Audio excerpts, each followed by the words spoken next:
அறிவோம். அனைவருக்கும் நமஸ்காரம். இப்போ நாம் பார்த்துக் கொண்டிருக்கின்ற வகுப்பு அனைத்தையும் அறியும் அறிவு. இப்போ இந்த அனைத்தையும் அறியும் அறிவு அப்படிங்கறது தான் நம்முடைய வேத சாஸ்திரம் என்ன சொல்லுது அப்படின்னா பிரக்ஞை அப்படின்னு சொல்லுது. பிரஜானம் பிரம்மா அப்படிங்கிற ஒரு மகா வாக்கியத்தை உபதேசிக்குது. அப்போ நம்ம ரொம்ப ஆழமா ஆராய்ந்து பார்க்கும்போது நம்முடைய பண்டைய ரிஷிகள், வேத கால ரிஷிகள் ரொம்ப தெளிவா இருந்திருக்கிறாங்க. அதாவது பரபிரம்மம் அப்படிங்கிற ஒரு விஷயம் இருக்கு இல்லையா, பரமாத்மா பரபிரம்மம் அப்படிங்கிறது ஒரு தூய அறிவு அப்படிங்கிறதுல அவங்க ரொம்ப தெளிவா இருந்திருக்காங்க. அப்போ இங்க இறைத்தன்மை, அந்த இறைவன் அப்படிங்கிற பரமாத்மா பரபிரம்மம் அப்படிங்கிறடைய நிலைப்பாடு என்ன அப்படின்னா அது ஒரு இருப்பு. இருப்பு என்றால் அது இருக்கிறது, எப்பொழுதும் இருக்கிறது அப்படிங்கிறத இருப்பு என்று நாம் சொல்றோம். அதை சமஸ்கிருத வார்த்தையில சொல்லும் போது சத் என்று சொல்றோம். அப்ப அந்த சத்து எப்படி இருக்குது அப்படின்னு பாத்தீங்கன்னா சித்தாக இருக்கு, அறிவாக இருக்கு. சித்துன்னா அறிவு. அப்ப சத் என்றால் இருப்பு, சித்து என்றால் அறிவு. அப்ப அந்த சத்து சித்து தன்னை அனுபவமாக்குற நிலையில தான் இங்க ஆனந்தத்தை அடையுது அப்படின்னு நம்ம கடந்த பாடங்கள்ல எல்லாம் ரொம்ப ஆழமா நான் இதை பற்றி பேசி தெளிவுபடுத்தி இருக்கிறேன். ஆனா நிறைய பேர் இந்த பாடத்துல கேட்கிறாங்க, ஆனா யாருமே புரிஞ்சுக்கிட்ட மாதிரியே தெரியல. ஏன்னா நிறைய பிராக்டிக்கலா நான் பார்க்கும்போது இந்த வகுப்புக்குள்ள வர்றவங்களை நான் கவனிச்சுக்கிட்டு தான் இருக்கிறேன். எல்லாரும் ரொம்ப ஆர்வமா கேட்கறாங்க, ஆனா யாருமே அதை ஃபாலோ பண்றது கிடையாது. கேட்கறாங்க, கேட்டு இந்த காதுல வாங்கி அந்த காதுல விட்டுடுவாங்கன்னு நான் நினைக்கிறேன். ஏன்னா பிராக்டிக்கலா மாறவே இல்லை, யாருமே மாற மாட்டேங்கிறாங்க. அதாவது இறைத்தன்மைய உணரணும் அப்படின்னா அது என்ன நிலையில் இருக்குங்கிறது தெரியாம எப்படி நம்ம அதை உணர முடியும்? அந்த நிலைக்கு யாருமே போக தயாரா இல்லை. மீண்டும் புற விஷயங்கள்லயே நாட்டம் வச்சுக்கிட்டு வெளி விவகாரங்களுக்குள்ளேயே சிக்கிக்கிட்டு இருக்கிறவங்க தான் நான் நிறைய பேர் பார்க்கிறோம். அப்ப நம்ம எடுக்கிற பாடம் புரியலையா அப்படின்னு தெரியல. ஏன்னா நம்ம எவ்வளவுக்கு எவ்வளவு எளிமையா எடுத்து புரிய வைக்க பாக்குறோம். குழந்தைக்கு சொல்ற மாதிரி ரொம்ப அடிப்படை விஷயங்கள் இருந்து சொல்லி புரிய வைக்கிறோம். ஏன்னா நம்ம ரொம்ப அட்வான்ஸா பேசணும்னாலும் நிறைய பேருக்கு புரியறது இல்லை.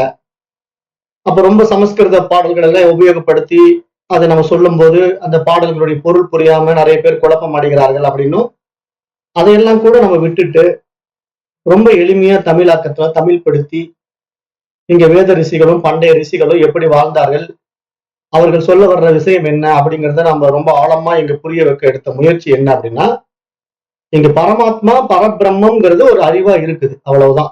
ஒரு அறிவு மட்டும்தான் அது.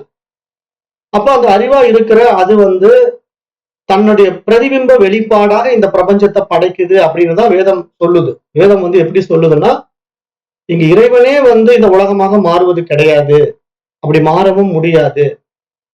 அவருடைய பிரதிபிம்ப வெளிப்பாடுதான் இந்த பிரபஞ்சம் அப்படிங்கிற ஒரு விஷயத்த சொல்லும் போது இப்ப நம்ம ரொம்ப ஆழமா என்ன புரிஞ்சுக்கணும் அப்படின்னா, இங்க ரெண்டு விஷயங்கள் தான் இருக்கு. ஒண்ணு அறிவு, இன்னொன்னு மனசு. இப்ப இந்த அறிவு தான் பிரதிபிம்பிக்கும் போது மனசா மாறுது. அந்த பிரதிபிம்பிக்கிற நிலையில அது மனம் என்பதாக வெளிப்படுது தவிர பிரதிபிம்பிக்காத நிலையில அது அறிவா மட்டுமே இருக்குது. இப்ப நம்ம இதை ஆழ்ந்து கவனிச்சு பார்க்கும்போது இப்ப நிர்குண ஸ்வரூபமாக, அதாவது எல்லையற்ற அந்த பரம்பொருளாக பரமாத்மாவாக பரபிரம்மமாக இருப்பது அறிவு. அது ஏதேனும் ஒரு உபாதியில பட்டு பிரதிபிம்பிக்கின்ற பொழுது, அந்த ஏதேனும் ஒரு உபாதி அப்படின்னு நம்ம இங்க எதை எடுத்துக்கணும்? மைண்டை தான் எடுத்துக்கணும். ஏன்னா இந்த உபாதிங்கிறது ஒரு கண்ணாடி. அப்ப இப்ப நான் என்ன பார்க்கணும் அப்படின்னா எனக்கு ஒரு உபாதி தேவைப்படுது, என்னை பிரதிபிம்பிச்சு பார்க்கறதுக்கு. அப்போ நான் என்னுடைய உருவத்தை பார்க்கணும்னு நினைக்கும் போது நான் என்ன பண்ணலாம்? ஒண்ணு எங்கேயாவது ஒரு குளத்து தண்ணியிலையோ இல்ல ஒரு ஏரி தண்ணியிலையோ போய் நான் நின்னேன் அப்படின்னா அந்த இடத்துல அந்த ஏரியில இருக்கக்கூடிய நீர் நிலையில என்னுடைய உருவம் பிரதிபிம்பித்து காணப்படும். அப்போ நான் இருக்கிறேன், இப்படி இருக்கிறேன் அப்படிங்கறத நான் என்ன தெரிஞ்சுக்க ஒரு வாய்ப்பா அந்த ஏரி நீரானது இருக்கிறது, அதாவது அந்த குளத்து நீரானது இருக்கிறது. அப்ப அந்த ஏரி நீர் குளத்து நீருங்கிறது ஒரு இயற்கை நிலையில நாம அதை பாக்குறோம். செயற்கை நிலையில நம்ம என்ன பண்றோம், ஒரு கண்ணாடி எடுத்துக்கிறோம். ஒரு கண்ணாடியில நம்ம என்ன பண்றோம், பாதரசத்தை பூசிட்டு நம்முடைய உருவத்தை போய் பார்க்கணும் அப்படின்னா, நான் இங்க எப்படி இருக்கணும் அதே உருவம் அப்படியே அதுல பிரதிபிம்பிக்குது இல்லையா? அப்ப கண்ணாடியில் இருக்கிற உருவம் நான் இப்படித்தான் இருக்கிறேங்கிறத காட்டி கொடுக்குது. அப்ப இது காட்டி கொடுக்கறதுக்கு அந்த கண்ணாடி எப்படி ஒரு கருவியா இருக்கோ, அது மாதிரி இறைவனை காட்டி கொடுப்பதற்கான ஒரு கருவியாக மனம் இருக்கிறது அப்படிங்கிற ஒரு ஆழமான விஷயத்தை தான் நம்முடைய பண்டைய ரிஷிகள் சொல்ல வராங்க. ஆனா யாருமே அதை காது கொடுத்து கேட்க தயாராகவே இல்லை. ஏன்னா எவ்வளவு நூற்றாண்டுகள் ஓடிடுச்சு பாருங்களேன். ஆயிரம் நூற்றாண்டுகள் கடந்து விட்டது. யாருக்குமே புரிய மாட்டேங்குது. பண்டைய ரிஷிகள் சொல்ற அந்த ஆழமான கருத்துக்கள்ல உள்வாங்கறதுக்கு யாரும் தயாரா இல்லை. அதை ஏற்றுக்கொள்ளுகின்ற மனப்பக்குவம் யாருக்கும் இல்லை. அதை தான் நம்ம பார்க்க வேண்டியதா இருக்கு. ஏன்னா நம்ம இவ்வளவு நூற்றாண்டுகள் கடந்து வந்து இந்த விஷயத்த பேசிக்கிட்டு இருக்கோம், புரிய வைக்க முயற்சி எடுக்கிறோம். ஆனா யாருமே புரிஞ்சுக்க தயாரா இல்லைங்கும் போதுதான் அந்த ரிஷிகள் பட்ட கஷ்டங்கள் எல்லாம் நமக்கு தெரியுது. எவ்வளவு சிரமப்பட்டு வாழ்ந்திருப்பாங்க, எவ்வளவு விஷயங்களை சொல்றதுக்காக போராடி இருப்பாங்க இந்த சமுதாயத்துல.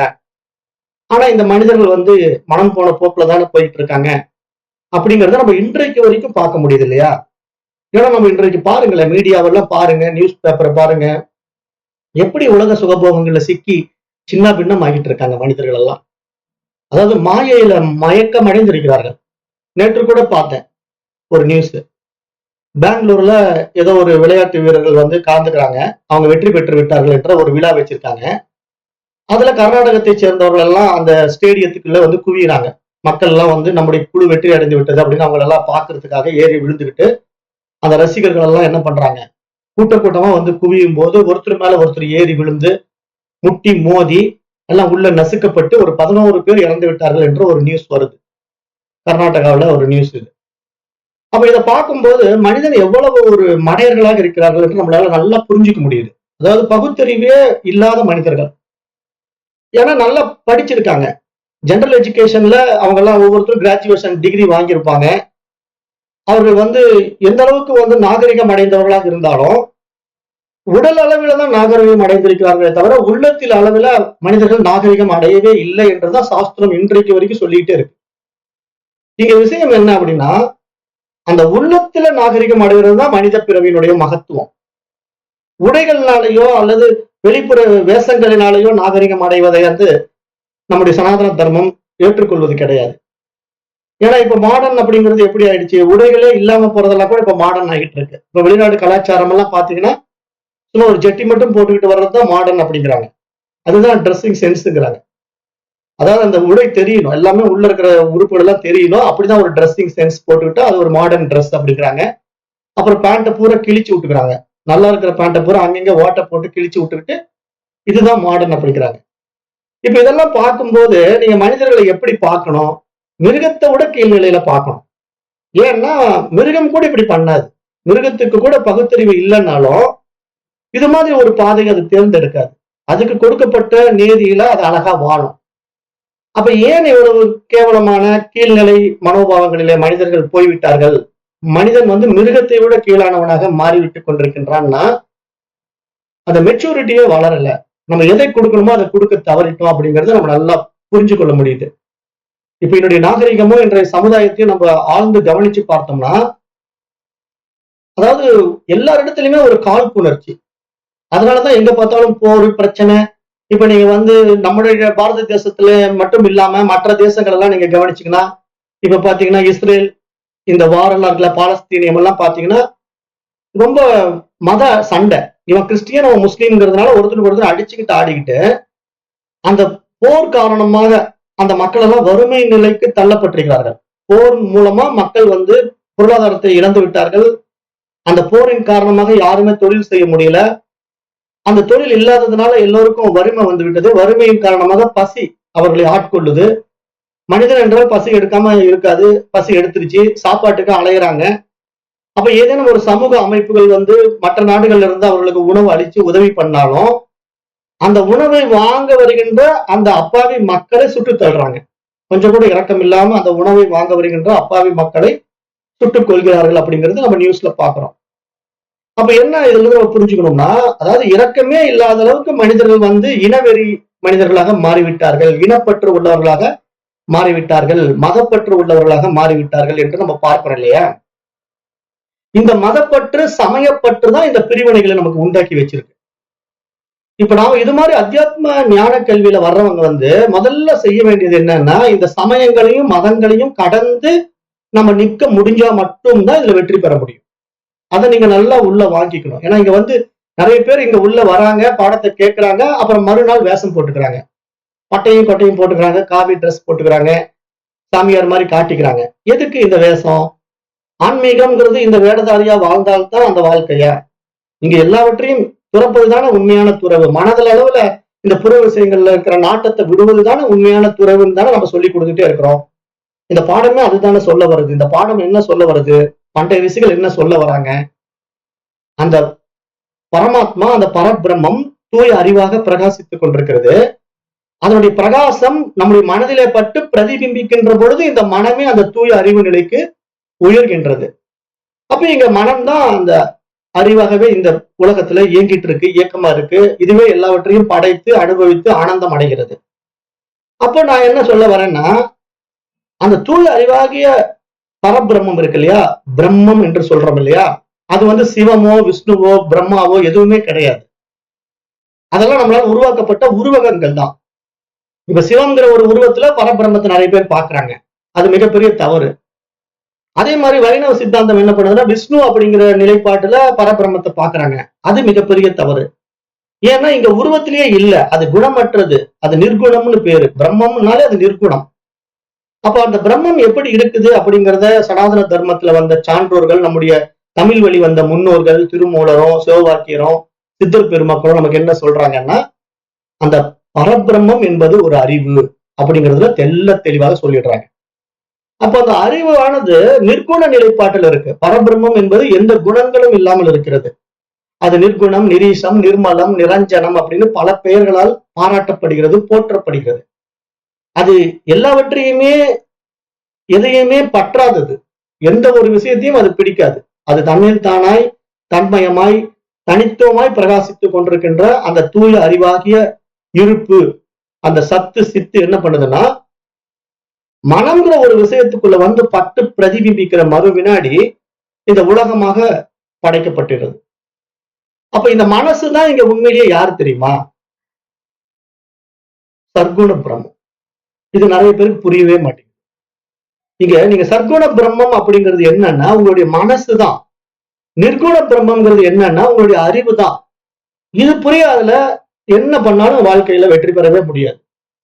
இதை தவிர வேற எந்த விசேஷம் உங்களை பிடிச்சாலும் நீங்க வெற்றி பெறவே முடியாது. நல்லா ஆராய்ந்து பாருங்க. இப்போ பரபிரம்மம் என்கிற ஒரு அறிவு நிலை எதிலும் சம்பந்தப்படாமல் தன்னில் தானாய் தன்மயமாய் தனித்துவமாய் பிரகாசித்துக் கொண்டிருக்குது. அது மனதுல பட்டு பிரதிபிம்பிக்கும் போது அது எப்படி மனமாக மாறுது? எண்ணங்களுடைய எழுச்சியில மனமாக மாறுதுன்னு நான் சொன்னேன் இல்லையா? அப்ப எண்ணங்களில ஏற்றி வைக்கப்பட்ட விசேஷ சுகங்கள் தான் இங்க உருவகமாக்கப்படுது.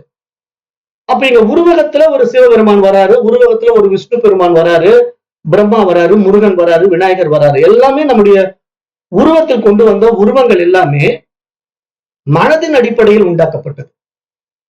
அப்ப மனதின் அடிப்படையில் உண்டாக்கப்பட்ட இந்த உருவங்களும் நாம ரூபங்களும் மனம் இருப்பதினால் இருக்கின்றது. மனம் இல்லைன்னா இந்த நாம ரூபங்கள் மறைந்து விடுகிறது அப்படிங்கிற ஒரு ஆழமான உண்மையை நம்முடைய சனாதன தர்மத்துல வந்த சான்றோர்கள் மிக விரிவான விளக்கங்களுக்கு நமக்கு உபனிஷதங்கள்லயும் பிரம்மசூத்திரத்திலையும் பகவத்கீதையிலயும் சொல்றாங்கன்னு நம்ம சொல்லிட்டே இருக்கோம். அதை எடுத்து உங்களுக்கு எளிமையா புரிய வைக்கிறதுக்கு நான் என்ன சொல்றேன், உதாரணங்கள் எல்லாம் சொல்லும் போது, இப்ப நீங்க இந்த உலகத்தை நனவு நிலையில அனுபவம் ஆக்கிட்டு இருக்கீங்க. ஆனா நீங்க தூங்கும் போது மனசு இல்லாம போயிடுது இல்லையா? அப்ப இந்த உலகமும் இல்லை, நீங்களும் இல்லை, உங்க பேங்க் பேலன்ஸும் இல்லைங்கிறதையும் நான் எடுத்து சொல்றேன். ஏன்னா அப்பயாவது நீங்க புரிஞ்சுக்குவீங்க. ஏன்னா எதுக்காக நம்ம ஓடுறோம்? பணத்துக்காக தான் எல்லாரும் சம்பாதிக்கிறது ஓடிக்கிட்டு இருக்கோம். அந்த பணத்தை கூட நான் ஹிடன் பண்ணி காட்டுறேன். எப்படி மறைக்கிறேன்? தூங்கும் போது இல்லாம போயிடுதுப்பா அந்த பணம். நீ பேங்க்ல எத்தனை கோடி வச்சிருந்தாலும் எத்தனை லாக்ஸ் வச்சிருந்தாலும் நீ டீப் ஸ்லீப் போகும்போது பணம் இல்லையே, பதவி இல்லையே. நீ என்ன பதவியில இருக்க? நீ ஜட்ஜா, கலெக்டரா, இல்ல இந்த நாட்டுக்கே பிரதமரா? யாரா வேணா இருக்கலாமே. ஆனா தூங்கும் போது உன்னுடைய பதவி எங்க? நீ ஜட்ஜா இருக்கிறியா, கலெக்டரா இருக்கியா, அல்லது பிரதமரா இருக்கியான்னு எப்படி உனக்கு தெரியும்? ஒண்ணுமே தெரியாது. நீ பேங்க்ல எத்தனை லட்சங்கள் டெபாசிட் பண்ணியிருந்தாலும் காணோம், எதுவும் தெரியாது. உன்னுடைய உறவுகள், மனைவி, குழந்தைகள் தெரியுமா? தெரியாது. அப்ப எல்லாமே தூக்கத்துல காணாம போயிடுதே. அப்ப இதையும் புரிஞ்சுக்க தயாரா இல்ல. யாருமே இதையும் புரிஞ்சுக்க தயாரா இல்ல. அப்ப எதுக்காக இதை சொல்றோம் இந்த உதாரணம் அப்படின்னா, கிளிப்பிள்ளைக்கு சொல்ற மாதிரி சொல்றோம். கிளிக்கு கூட சொல்லி கொடுத்தா உடனே புரிஞ்சுக்கும் போல் இருக்கு. டக்குனு அது திருப்பி பேசும் போல் இருக்கு.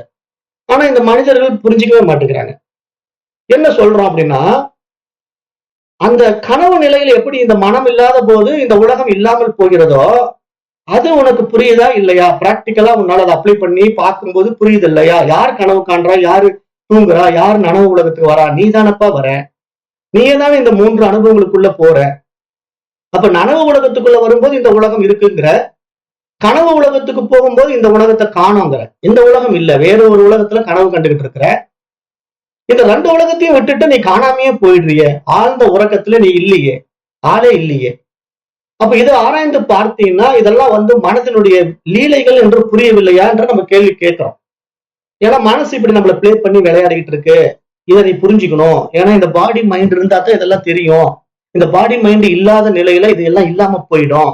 அப்ப இங்க ரிஃப்ளெக்ஷன் மைண்ட் எப்ப இல்லாம போகும்? நம்ம நிர்குண ஸ்வரூபத்துக்கு போயிட்டா இல்லாம போயிடும். நம்ம இந்த உடம்பையும் மனசையும் விட்டுட்டோம்னா, நம்முடைய சொரூபத்துக்குள்ள போயிட்டோம்னா நமக்கு இந்த உலகம் இல்ல, உறவுகள் இல்ல, பேங்க் பேலன்ஸ் இல்ல, எதுவுமே கிடையாது. அப்ப எதுவுமே இல்லாத ஒரு நிலைப்பாடுங்கிறது தான் அந்த பிரம்மத்தினுடைய நிலைப்பாடு, பரமாத்மாவுடைய நிலைப்பாடு, பரபிரம்மத்தினுடைய நிலைப்பாடு. அப்படிங்கிறத நம்ம எப்படி புரிய வைக்கிறோம்? அது ஒரு வெளி, வெட்ட வெளி. அந்த வெட்ட வெளியில ஒண்ணுமே இல்லை. ஆனா அதுக்கு பேரு இருப்பு. அது இருக்கிறது. வெட்ட வெளி இருப்பதினால்தான் அந்த வெட்ட வெளியில எல்லாமே இருக்கிறது. அப்ப அந்த வெட்ட வெளி இருக்கிறது என்று தெரிந்து கொண்ட பிறகு, அதுதான் சத்து என்று புரிந்து கொண்ட பிறகு, அது தன்னிடத்திலிருந்து வெளிப்பட்ட அறிவு ஒளி பிரகாசத்தை ஒரு ஊடகத்தின் வழியாக பிரதிபிம்பிக்குது. அந்த இருப்பு சும்மா இல்ல. அது ஒரு சூன்யம் கிடையாது. மற்ற மதங்களும் மற்ற சமயவாதிகளும் அதை சூன்யம் என்று சொன்னாலும் நம்முடைய சனாதன தர்மம் என்ன சொல்லுது? அந்த இருப்பு என்பது ஒரு அறிவாய் இருக்கிறது. அது ஒரு சித்து. அந்த சத்து சித்தாக இருக்கிறது அப்படின்னு ஒரு ஆழமான உண்மையை நம்முடைய பண்டைய ரிஷிகள், மகரிஷிகள், மகான்கள், யோகிகள், ஞானிகள் எல்லாருமே தெளிவா நமக்கு புரிய வச்சுட்டாங்க. அப்ப அந்த சித்தானது இருந்து கொண்டே இருக்கிறது, வெட்ட வெளியாக இருந்து கொண்டிருக்கு. அது ஒரு அறிவு ஒளி, தூய வெளி, வெட்ட வெளி. அதுல எதுவுமே கிடையாது, அதுல எதுவுமே இல்லை. ஆனா அதுல எப்படிங்க இந்த உலகம் தோன்றியது?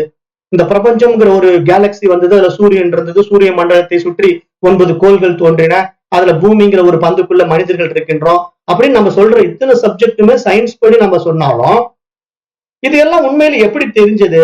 உங்களுக்கு எல்லாம் மனசு இருக்கிறதுனாலதான் தெரியுது. தூங்கும்போது காணும் இல்லையா? அதைத்தான் நான் மீண்டும் மீண்டும் சொல்றேன். தூக்கத்துல போகும்போது காணாம போயிடுது. அப்ப நீங்களே இல்ல, தூக்கத்துல நீங்க ராமசாமியா குப்புசாமியான்னு தெரியல, கமலாவா விமலாவான்னு தெரியல, ஆனா நீங்க இல்ல. ஆனா அந்த உலகம் காணாம போ. அப்ப இந்த பிரபஞ்சமே காணும். கேலக்சினா என்னன்னு தெரியாது, சூரியன்னா என்னன்னு தெரியாது, பூமின்னா என்னன்னு தெரியாது, நான் இந்தியனா இஸ்லாமியனான்னு தெரியாது. அப்ப ஜாதியும் இல்ல, மதங்களும் இல்ல, உலகமும் இல்ல, உறவுகளும் இல்ல. அப்ப அப்படிப்பட்ட ஒரு நிலை நமக்கு அனுதினமும் அனுபவம் ஆகின்ற ஒரு நிலையில நம்முடைய மனசு எங்க போய் ஒடுங்குது? அந்த மூலத்துல ஒடுங்கிடுது. அதனுடைய எங்கிருந்து வெளிப்பட்டதோ அந்த மூலத்திலேயே ஒடுங்குது. அப்ப இதைதான் நம்முடைய சனாதன தர்மம் எடுத்து சொல்லும் போது, இங்கு நிர்குண பிரம்மம் என்பது அறிவு, சர்க்குண பிரம்மம் என்பது மனது அப்படிங்கிற ஒரு ஆழமான உண்மைய மகா ரிஷிகளும் ஞானிகளும் நமக்கு எடுத்து சொல்லத நான் இந்த சமுதாயத்துக்கு சொல்லும் போது ஒருத்தர் கேட்டு என்ன சொல்றாரு? என்னங்க முட்டாள்தனமா பேசுறீங்க, மனசு எப்படிங்க இறைவன் ஆக முடியும்? அப்ப நீங்க இன்னும் நிறைய படிக்கணும், உங்களுக்கு எல்லாம் அறிவு பத்தல அப்படின்னு நம்ம கிட்டயே திருப்பி சொல்லிட்டாங்க. இப்படி சொல்லிட்டாங்க. ஒரு ஆள், ஒரு சாமியாரே சொல்லிட்டாரு. அதாவது நீங்க மனசுதான் இறைவன் நான் சொன்னதை ஏத்துக்க மாட்டேங்கிறாங்க. நீங்க மனசுங்கிறது எப்படின்னா, மனசு சர்க்குணம். அதாவது நிர்குணமாக இருக்கின்ற அறிவு சர்க்குணத்துல வந்துடுது. சர்க்குணம்னா என்ன? விவகாரத்துக்குள்ள வந்துடுது, உலகத்துக்குள்ள விரியுது. அப்ப இந்த உலகத்துக்குள்ள இந்த மனசானது விரியும் போது இங்க மனமே தெய்வம் தான். அந்த மனம் தான் இங்க கடவுள். ஏன்னா நீங்க அந்த மனதுல என்னென்ன விசை சுகங்களை விதைக்கிறீங்களோ அதுக்கேற்ற வாழ்க்கையை தான் நீங்க வாழ்றீங்க. நான் பல முறை சொல்லிக்கிட்டே இருக்கிறேன் இல்லையா? மனம் போல் வாழ்வு, எண்ணம் போல் வாழ்வுன்னு நம்ம ஏன் சொல்றோம்? நீங்க வைக்கிற கோரிக்கைகள் எல்லாம் அந்த மனசுகிட்டதான் வைக்கிறீங்க. மனசுலதான் அந்த ஆசையை உருவாக்குறீங்க. எனக்கு படிப்புல நல்லா பட்டம் வாங்கணும், நான் பதவி பெறணும் அப்படின்னு நீங்க நினைச்சீங்கன்னா அந்த நினைப்பு எங்க இருந்து வருது? உங்களுடைய எண்ணங்களாக இருந்தாலும் மனசுலதான் அது பதியுது. அப்ப நீங்க அதை சாதிச்சு காட்டுறீங்களா இல்லையா? அப்ப மனசுதான் உங்களுக்கு வேணுங்கிற விஷயத்த கொடுக்குது. ததாதி அப்படின்னா ததாஸ்து அப்படின்னாலும் அவ்வாறே ஆகட்டும், அப்படியே கிடைக்கட்டும் என்று கொடுக்கின்றது, அந்த அருளை பொழிகின்றது அந்த மனசு. அப்ப இங்க ததாஸ்து அப்படின்னு ஒரு வார்த்தை வந்து சான்ஸ்கிரிட் வேர்டு இருக்கு. ததாஸ்துன்னா என்னன்னா, நீ எதை விரும்புகிறாயோ அப்படி ஆகட்டும், அதுவே உனக்கு கிடைக்கட்டும் என்று கொடுப்பது போல. ததாதி ததாத்து அப்படிங்கிற வார்த்தை எல்லாம் வந்து சான்ஸ்கிரிட்ல கொடுக்கப்படுகிறது கொடுக்கப்படுகிறதுங்கிற அடிப்படையில சொல்லப்படுகின்ற வார்த்தை. அப்ப மனசு வந்து நீங்க விருப்பப்படுற வாழ்க்கையை வாழ விரும்புது. ஆனா அந்த வாழ்க்கையில நீங்க என்ன மாதிரி விசேஷ சுகங்களை ஏற்றி வைத்துக் கொண்டிருக்கிறீங்களோ அப்படிப்பட்ட வாழ்க்கை தான் உங்களுடைய வாழ்க்கை. அப்போ உங்களுடைய வாழ்க்கை வந்து தெய்வீக நிலையில் இருக்கணுமா அல்லது ஒரு கீழ்த்தரமான அரக்கர்கள் நிலையில் இருக்கணுமாங்கிறத முடிவு பண்ண வேண்டியது யாரு? ஒவ்வொரு தனி மனிதன் தான் முடிவு செய்யணும். உங்க வாழ்க்கை இன்னொருத்த வாழ முடியாது. அப்ப உங்களுடைய வாழ்க்கையில உங்களுக்கு கொடுக்கப்பட்ட எண்ணங்கள் எப்படிப்பட்ட எண்ணங்கள் நம்ம இடத்துல ஏற்றி வைக்கப்பட்டிருக்கு அப்படின்னு நம்ம ரொம்ப ஆராய்ந்து பார்க்கும்போது நம்ம எதுல சிக்கிக்கிட்டு இருக்கோம் அப்படிங்கறத நம்ம விசாரித்து பார்த்து, மனதையே விசாரித்து பார்த்து அதுல நம்ம பகுத்து பிரித்து பார்க்கணும். நம்ம என்ன மாதிரி விஷயங்களை ஏற்றி வைத்துக் கொண்டிருக்கிறோம், இதுல இருந்து எந்த மாதிரி விஷயங்கள் எல்லாம் நம்ம எடுத்து வெளியே வீசணும், எந்த மாதிரி விஷயங்கள்லாம் நம்ம தெரியாம இருக்கிறோம், அப்ப எந்த மாதிரி விஷயங்கள் நம்ம உள்வாங்கணும் அப்படின்னு நம்ம ரெண்டையும் பகுத்து பிரித்து பார்த்தா நம்ம நிறைய விஷயங்கள் நம்ம மனதிலிருந்து இருந்து வெளியே தூக்கி வீச வேண்டியது இருக்கு. நிறைய விஷயங்கள் நம்ம மனதுக்கு கொடுக்க வேண்டியது இருக்கு. அப்ப இந்த ரெண்டு வேலையும் நம்ம சரியா செஞ்சோம்னா தான் நாம இந்த மனித பிறவினுடைய மகத்தான பிறவியை சரியா பயன்படுத்தி வந்த வேலையை முடிக்க முடியும். அப்ப வந்த வேலைங்கிறது என்ன? நான் என்னுடைய சோர்ஸ்ல இருந்து ரெஃப்ளெக்ட் ஆகி இங்க வந்து இந்த உலகம் இருப்பதாகவும் இந்த உடல் இருப்பதாகவும் நம்பிக்கொண்டிருக்கிறது என்னுடைய அஜ்ஞானம், என்னுடைய அறியாமை. ஏனென்றால் நான் வருவதும் இல்லை போவதும் இல்லை, நான் பிறக்கவே இல்லை. அப்ப நான் பிறந்த மாதிரி இருக்கு, நான் வாழ்ந்த மாதிரி இருக்கு, நான் இறந்து போற மாதிரி இருக்குன்னு சொல்றதெல்லாம் எது? எல்லாமே மைண்டு தான் சொல்லிட்டு இருக்கு. அப்ப இந்த மைண்டு தான் இங்க சத்குண நிலைப்பாட்டுல ஒரு தெய்வீக தன்மைக்குள்ள வந்து தன்னை அனுபவமாக்க ஆசைப்பட்டு இந்த உலகத்தை அனுபவமாக்கி கொண்டிருக்கிறது. அப்ப இங்க இறைவன் அப்படின்னு நம்ம பார்க்கும்போது இந்த உலகமாக விரியுது, இந்த தெய்வீக நிலையில எல்லாமாக இருக்குது அப்படின்னு நம்ம பார்க்கும்போதுதான் நமக்கு உருவங்கள் உருவாக்கப்பட்டிருக்கு. அப்ப சிவபெருமான் அப்படின்னா ஒரு ஜடா முடியில வருவாரு, கையில சூலாயுதத்தை வச்சிருப்பாரு, உடுக்கை வச்சிருப்பாரு அப்படின்னு சிவபெருமானுக்கு ஒரு வடிவத்தை நம்ம உண்டாக்கி வச்சிருக்கோம். இதெல்லாம் வரையப்பட்ட உருவங்கள் தானே தவிர யாராவது சிவபெருமான் அந்த மாதிரி உருவத்துல பார்த்தாங்கன்னா யாருமே பார்க்க கிடையாது. இதெல்லாம் வந்து காலத்தினுடைய மாறுதலுக்கு உட்பட்டுப்பட்டு சிவபெருமான விதவிதமா வரைஞ்சிட்டு இருப்பாங்க. நீங்க பழைய போட்டோ எல்லாம் பாத்தீங்கன்னா ஒரு வேற மாதிரி இருக்கும், இப்ப வர்ற போட்டோ பாத்தீங்கன்னா வேற மாதிரி இருக்கும். இப்ப மாடர்ன் கம்ப்யூட்டர்ல சிவபெருமான பாத்தீங்கன்னா இன்னும் வேற மாதிரி இருக்கு. அப்ப இப்படி விதவிதமா சிவபெருமான் இருக்காரான்னா எப்படி விதவிதமா சிவபெருமான் இருப்பாரா? அப்ப சிவபெருமானுக்கு என்ன ஒரு உருவம் இல்லையா, 1000 உருவமா? அப்படின்னா நம்ம கற்பனைக்கு தோன்ற உருவத்துல எல்லாம் முகம் மாறிக்குது. விஷ்ணு அப்படித்தானே, விஷ்ணு உருவத்தை வரையும் போது பாத்தீங்கன்னா விதவிதமான உருவம். அப்ப நாம இதை யோசிச்சு பார்க்கணும்ல, நமக்கு வந்து இவ்வளவு மாற்றங்கள் நிகழும் போது இது வரையப்பட்ட உருவங்கள்ங்கிறது கூட நமக்கு தெரியல இல்லையா? அவ்வளவு காமன் சென்ஸ் இல்லாம நம்ம இருக்கிறோம். ஏன்னா அந்த பற்று, அதாவது அந்த தெய்வத்தின் மேல் இருக்கின்ற பற்று, அந்த மதத்தின் மீது இருக்கின்ற பற்று, அந்த சமயத்தின் மீது இருக்கின்ற பற்று, அதை நம்மளால விட்டு விலக முடியல. அப்ப விட்டு விலகாத வரைக்கும் நம்ம எப்படி வெற்றி பெற முடியும்? நம்முடைய சோர்ஸ்க்கு எப்படி நம்ம திரும்ப முடியும்? ஆனா மனசு விரும்புது, நம்ம வந்த வேலையை முடிக்கணும், நம்ம இந்த அத்தியாத்ம யோகத்துல கற்றுக்கொண்டு வெற்றி பெறணும், நம்ம அந்த தெய்வீக நிலையை அனுபவமாக்கணும், என்னுடைய சொரூபத்துல நான் நிக்கணும் அப்படின்னு மனசு வந்து ஏற்கனவே ஏற்றி வைக்கப்பட்ட விசேஷ சுகங்கள்ல சிக்கி கொண்டு அதை விரும்பி கொண்டிருக்கு. ஆனா அனுபவத்துக்கு வரமாட்டேங்குது. அப்ப இதுதான் நமக்கு வந்து தெளிவில்லை அப்படிங்கிறத ரிஷிகளோ மகான்களோ ஞானிகளோ பல வகையில நமக்கு சொல்லி புரிய வச்சிருக்காங்க. ஆனா நம்ம என்ன பண்றோம்னா இந்த காதுல வாங்கி அந்த காதுல விட்டுடுறோம், ஒரு பாயிண்ட். இல்லைன்னா நமக்கு புரியல, ரெண்டாவது பாயிண்ட். இப்ப இந்த விஷயத்தை எத்தனை தடவை சொன்னாலும் புரிய மாட்டேங்குது. அப்ப புரியாததுக்கு காரணம் என்னன்னா அறிவு பத்தல. அதாவது மனிதனாக பிறந்திருந்தாலும் அந்த பகுத்தறிவு பிரகாசிக்கல, புத்திசாலித்தனம் வரல. அப்போ அந்த மனிதர்கள் என்ன பண்ண முடியும்? இன்னும் பல பரிமாணங்களை பயணம் பண்ண வேண்டியிருக்கு. அவங்க வந்து மனித உருவில் இருக்கலாம், ஆனா அறிவு பரிமாணத்துல உயரவே இல்லை. 6ஆம் அறிவு பகுத்தறிவை அவங்க பயன்படுத்த தெரியாம இருக்கிறாங்க, வெகுளியா இருக்கிறாங்க, வெள்ளந்தியா இருக்காங்க அப்படின்னு சொல்றோம் இல்லையா? அந்த நிலை. ஏன்னா குழந்தை அப்படித்தானே இருக்கு. குழந்தை வந்து வெகுளியா இருக்கு, வெள்ளந்தியா இருக்கு. அது எது சொன்னாலும் செய்யும், அது எதை வேணா நம்பும், எப்படி வேணா போய் மாட்டிக்கும். அது விவரம் இல்லாத குழந்தை. அந்த மாதிரியே ஒரு மனிதன் வந்து ஆள் வளர்ந்திருந்தாலும் அறிவு வளரலன்னா அவனால வெற்றி பெற முடியாதுங்கிறது தான் இங்க சாஸ்திரம் சொல்ல வர்ற சாரம். அப்ப நம்ம இங்க ஆழ்ந்து ஆராய்ந்து பார்க்கும்போது இங்க வந்து இந்த மாதிரி பாடத்திட்டத்துக்கெல்லாம் வரணும்னா ஒரு புத்திசாலித்தனம் இருக்கணும் எதிர்பார்க்குது சாஸ்திரம். சாஸ்திரம் என்ன சொல்ல வருதுன்னா, இந்த கல்வி அப்படிங்கிற ஒரு விஷயத்தை வந்து கற்றுக் கொடுப்பது மனிதர்கள் மட்டும் சாத்தியம். ஆனா அந்த மனிதன் கூட அந்த கல்வியில ஒரு பரிமாணத்துல பயணம் பண்ணணும். எடுத்த உடனே அவனால எல்லாவற்றையும் தெரிந்து கொள்ள முடியாது. அப்ப முறையாக படிப்படியாக அந்த பாதையிலே அவன் பயணம் பண்ணி அடையணும். பயணம் பண்ணி அடைஞ்சா மட்டும்தான் அவன் அதுல ஜெயிக்க முடியும். அப்ப இதனுடைய பாடத்திட்டங்கள்லாம் நம்ம எவ்வளவு எளிமையா ஆரம்பத்துல இருந்து உங்களுக்கு புரிய வைக்கிறோம். எப்படி எல்லாம் இருக்கு, இங்க உண்மை என்ன, இறைத்தன்மைங்கிறது எப்படி இருக்கு, பிரம்மம்னா என்ன, இதுல பிரம்மம்னா அறிவுன்னா அப்ப மனசுங்கிறது என்ன அப்படின்னு எல்லாத்தையும் நம்ம சொல்லி கொடுக்கிறோம். அப்ப இதெல்லாம் உள்வாங்கிக்காம நிறைய பேர் என்ன பண்ணிட்டு இருக்காங்கன்னா, இப்போ மனசுதான் இறைவன் அப்படின்னு சொன்ன உடனே அப்ப உயிர் என்னங்கன்னு ஒரு கேள்வி அடுத்தது எழுப்புறாங்க. ஏன்னா மாற்றி மாற்றி கேள்விகள் தான் எழுப்புறாங்களே தவிர அந்த விஷயத்தை புரிஞ்சுக்க மாட்டேங்கிறாங்க. இப்ப நமக்கு என்ன சொல்ல வரோம், பிரம்மம் என்ற ஒரு சத்து இருக்குது, அதனுடைய வெளிப்பாடு சித்தாக இருக்கு. அந்த சித்துங்கிறது என்ன தெரியுமா, அந்த பிரம்மத்தினுடைய ஒரு ஆற்றல், எல்லாவற்றையும் அறிகின்ற அறிவாக அந்த பிரம்மம் இருக்கு. அது அதனுடைய வெளிப்பாடு சித்தாக வெளிப்பட்டு கொண்டிருக்கு. அதை எப்படி நம்ம புரிய வச்சோம், சூரியன் இருக்கு, அந்த சூரியனுடைய யதார்த்தம் இயல்பு என்ன, பிரகாசம் தான். அந்த சூரியத்திலிருந்து வெளிப்பட்ட ஒளிக்கற்றைகள் பிரகாசமாக வெளிப்படுது. பூமியை நோக்கியோ இந்த பிரபஞ்சத்துல எல்லா பகுதிகளிலும் அது பிரகாசித்துக் கொண்டிருக்கு. ஆனா அவ்வாறு பிரகாசிக்கின்ற அந்த சூரிய ஒளியை ஒரு கண்ணாடியினால நீங்க தடுத்தீங்கன்னா, அந்த கண்ணாடியில பட்டு பிரதிபிம்பிக்கின்ற ஒளி அந்த கண்ணாடிக்கு வேறாக இல்லை, அந்த கண்ணாடியில இருந்து வெளிப்பட்டு கொண்டிருக்கு. ஆனா வெளியே இருக்கிற சூரிய ஒளியும் இந்த கண்ணாடியிலிருந்து பிரதிபிம்பிக்கின்ற சூரிய ஒளியும் பார்ப்பதற்கு ஒரே மாதிரி தோன்றினாலும், இந்த கண்ணாடியிலிருந்து பிரதிபிம்பிக்கின்ற ஒளி வெளியே இருக்கிற சூரிய ஒளி மாதிரியே ரியலானா இல்லை இல்லையா, பிரதிபிம்பிக்கிற ஒளி தானே அது. அப்ப அந்த பிரதிபிம்பிக்கிற ஒளி எப்படி அந்த ஒரிஜினல் சூரிய ஒளியாக மாறும், அது ஒரு ரெஃப்ளெக்டட் தானே, ரெஃப்ளெக்டட் பீம்ஸ் தானே. அப்ப அந்த முறையை நம்ம எப்படி அறிவியல் பூர்வமா புரிஞ்சுக்கிறோமோ, அதே மாதிரி அந்த தூய அறிவானது நம்முடைய மனதில பட்டு பிரதிபிம்பிக்கும் போது ஒரு அறிவு நம்ம இடத்துல வெளிப்படுது. அது இது இது இன்னது என்று பகுத்தறியுது, சொல்வதை கேட்டு புரிஞ்சுக்குது. அப்ப அந்த புரிதல் இந்த மனதுக்கு எப்படி வந்தது, இந்த மனதுக்கு தனியாக அந்த சக்தி இருக்கா, அந்த கண்ணாடிக்கு தனியாக அந்த சூரிய ஒளியை பிரதிபிம்பிக்கின்ற சக்தி இருக்கா, கிடையாது.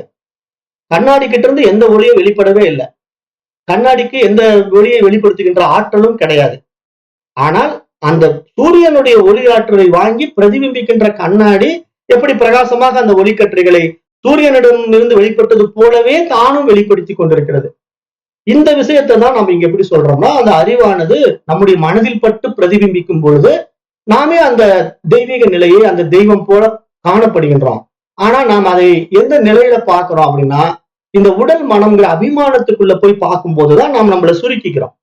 ஏன்னா அந்த கண்ணாடிக்குள்ள இருந்து வருகின்ற ஒளி மட்டும்தான் அந்த சூரிய ஒளியான இல்லையே. அந்த சூரிய ஒளி இந்த வெட்ட வெளியில பூமியை நோக்கி பாயும் போது எவ்வளவு பகுதிகளில் பாயுது, அதனுடைய பரவல் இருக்கு இல்லையா, சூரிய ஒளியினுடைய பரவுகின்ற தன்மை எவ்வளவு எல்லையற்றதாக இருக்கு. அதை போய் ஒரு சிறிய கண்ணாடிக்குள்ள ஒடுக்க முடியுமானா ஒடுக்க முடியாது. அப்ப கண்ணாடிக்குள்ள ஒடுங்கிய ஒரு குறிப்பிட்ட ஒளி மட்டும்தான் அங்கு பட்டு பிரகாசிக்கிறதை வைத்துக் கொண்டு அது சூரியனுடைய ஒளியை வாங்கி பிரதிபிம்பிக்கிறது என்று நாம் சொல்வது போல, இங்கு எல்லையற்ற அந்த பேரறிவின் பிரகாசம் ஒரு குறிப்பிட்ட உடலில் பட்டு பிரதிபிம்பிக்கிறதுனால, நீங்க நானு அப்படின்னு தனித்தனி உடல் எல்லாம் தனித்தனி கண்ணாடி மாதிரியும், நீங்க நானு அப்படின்னு வச்சிருக்கிற மனசெல்லாம் தனித்தனி மனம் மாதிரி நம்ம நினைச்சுக்கிட்டு இருக்கிறதுனால, நம்ம இடத்துல பட்டு அது வெளிப்படும் போது அது என்னுடைய அறிவு என்பதாக நாம் அபிமானிக்கின்றோம். அந்த அபிமானத்தினால நாம ஈகோவில் இருக்கிறோம். இது என்னுடைய அறிவு, என்னுடைய திறமை, இது என்னுடைய வெளிப்பாடு அப்படின்னு நம்ம நினைச்சுக்கிட்டு ஆடிக்கிட்டு இருக்கிற ஆட்டம் தான் நமக்கு அஜ்ஞானம், நம்முடைய புரிதலற்ற தன்மை அப்படின்னு நீங்க சாஸ்திரம் சொல்லி கொடுத்து, அந்த அறிவை பிரகாசிக்கின்ற ஒரு உபாதி தான் நீ. இந்த உடலும் மனதும் அதை பிரதிபிம்பிக்கின்ற ஒரு கருவி மட்டும்தான். ஆகவே நீ அதனுடைய உண்மை தன்மையை இந்த உடலையும் மனதையும் கொண்டு உணர்ந்து கொண்டாயானால் நீயும் அதுவும் வேறு வேறு இல்லை. நீ ஏன் போய் மீண்டும் இந்த பர்டிகுலர் உடம்புக்குள்ளேயே பிரகாசிக்கணும்னு ஆசைப்படுற, பர்டிகுலர் அந்த கண்ணாடிக்குள்ளேயே வெளிப்படணும்னு நினைக்கிற? எல்லையற்ற பிரகாசமா இருக்கிற அந்த சூரிய ஒளியினுடைய பிரகாசம் எல்லையற்ற பிரகாசம். அதை கொண்டு போய் ஒரு சிறிய கண்ணாடிக்குள்ள பட்டு பிரதிபிம்பித்து பார்ப்பதினால என்ன நமக்கு ஒரு பெரிய மாற்றம் வரப்போகுது? ஒரு குறுகிய பீம் தான் அங்க வெளிப்படும். அந்த கண்ணாடிக்குள்ள பட்டு பிரதிபிம்பிக்கின்ற அந்த பர்டிகுலர ஒளி வெளிச்சம் தான் அங்க காணப்படுமே தவிர ஒட்டுமொத்த இந்த பிரபஞ்சத்துல சூரியனுடைய வெளிச்சம் மாதிரி இருக்குமா? அதுன்னா இருக்காது இல்லையா? அது மாதிரிதான் இங்க எல்லையற்ற அந்த பேரறிவனுடைய பிரகாசத்தை வெளிப்படுத்த தெரியாமல் இந்த உடலையும் மனதையும் நான் என்று அபிமானித்துக் கொண்ட மனிதர்கள் இதற்குள்ளேயே சிக்கிக்கொண்டு இதனுடைய விசேஷங்களிலேயே மூழ்கி கொண்டு இதுதான் நான் என்பதாகவும் இதனால் ஏற்றி வைக்கப்பட்ட எண்ணங்கள் எல்லாம் உண்மையில் இருப்பது என்பதாகவும் நம்பிக்கொண்டு அதிலேயே மூழ்கி கொண்டு வாழ்க்கையை வீணாக்கி விடுகின்றார்கள். அப்ப இவர்கள் எல்லாம் இது மாதிரி வெளி விஷயங்களில் சிக்கி சின்ன பின்னமாகி கொண்டிருக்கிறார்கள் என்று சொல்லி இதுல இருந்து விடுபடுங்க. நீங்க இந்த மனசு கிடையாது, நீங்க இந்த உடம்பு கிடையாது, இந்த மனதுக்கும் உடலுக்கும் அப்பாற்பட்ட தூய அறிவு ஒளி, அந்த சுயம் பிரகாச ஒளி நீங்க அப்படின்னு சொல்லும் போது நம்ம இமீடியட்டா நம்முடைய சோர்ஸுக்கு போயிட்டா நல்லா இருக்குமா? இல்ல இல்ல நான் திருப்பி எனக்கு இதுக்குள்ள இருக்கதான் பிடிக்குதுன்னு சொன்னா எவ்வளவு ஒரு மோசமான நிலைமை. அதுதானே நான் வேதாந்தத்தினுடைய கதை கூட சொல்லி புரிய வச்சேன்.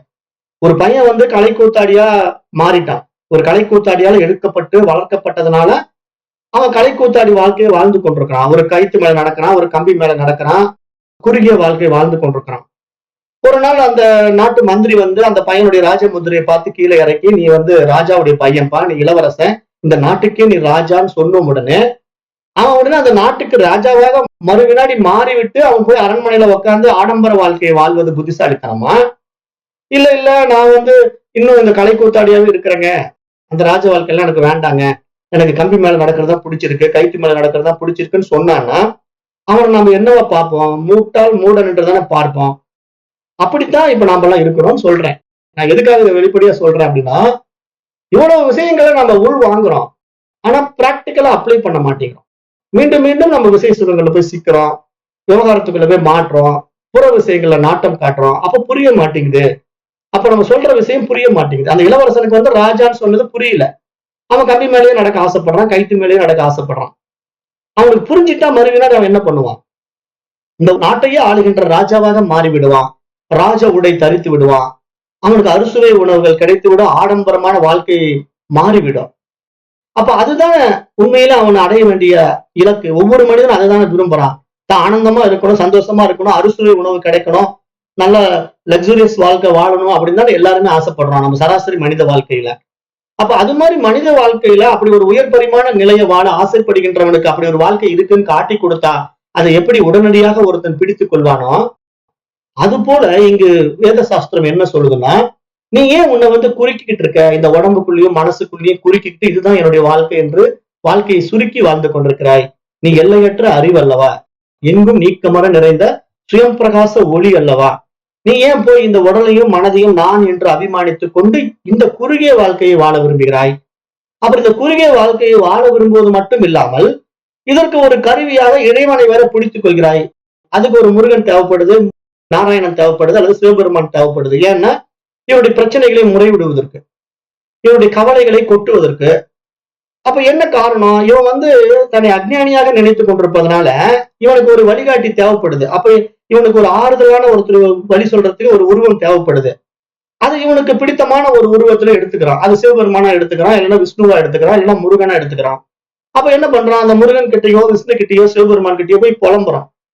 அப்ப இந்த மாதிரி புலம்பி என்னுடைய கஷ்டத்தை தீர்த்து வை, என்னுடைய குழந்தைய படிக்க வை, என்னுடைய வாழ்க்கையில முன்னேற்றத்துக்கு கொடு, அப்படி இப்படி இவன் போய் ஒரு பிச்சை எடுத்தே வாழ்ந்து பழகிட்டவனுக்கு நீ ஏன் போய் இப்படி வாழ்ற? இந்த எல்லையற்ற பேர் உணர்வல்லவா நீ, இந்த பேர் அறிவல்லவா நீ அப்படின்னு மகான்களும் ரிஷிகளும் ஞானிகளும் வேதங்களும் நமக்கு எடுத்து சொன்னாலும் புரிஞ்சிக்க முடியல, சக்தி பத்தல. அப்ப இதைத்தான் நம்ம வந்து வருத்தப்படுறோம். ஏன்னா இவ்வளவு விஷயங்களை எவ்வளவு எளிமையா எடுத்து சொல்லி புரிய வைக்கிறோம். அப்ப இங்க மனசுதான் இதுல சிக்கிக்கிட்டு இருக்கு. ஆனா அந்த மனது என்ன பண்ணுது? சர்க்குண நிலைப்பாட்டுல எண்ணங்களால் எழுந்த எழுச்சியில இந்த உருவங்களை உண்டாக்கி கொண்டு அந்த தெய்வீக வாழ்க்கையை வாழ ஆசைப்படுது. ஆனா இந்த சர்க்குண நிலைப்பாட்டில் இருக்கின்ற வாழ்க்கை மனதின் விருப்பத்தின் அடிப்படையில் நடக்கின்றது. அதனால நமக்கு விருப்பமான தெய்வங்களை அந்த மனது விரும்புது, அந்த தெய்வத்தை வழிபாடு பண்ணுது. அப்புறம் அந்த மனசே வந்து இந்த மாதிரி பிரபஞ்சத்தையே உருவாக்கி வச்சுட்டு இருக்கு. ஏன்னா இந்த பிரபஞ்சமே மனதின் மூலமா தான் வெளிப்பட்டு இருக்கு. இந்த மனசு இல்லைன்னா இந்த பிரபஞ்சம் இல்லை.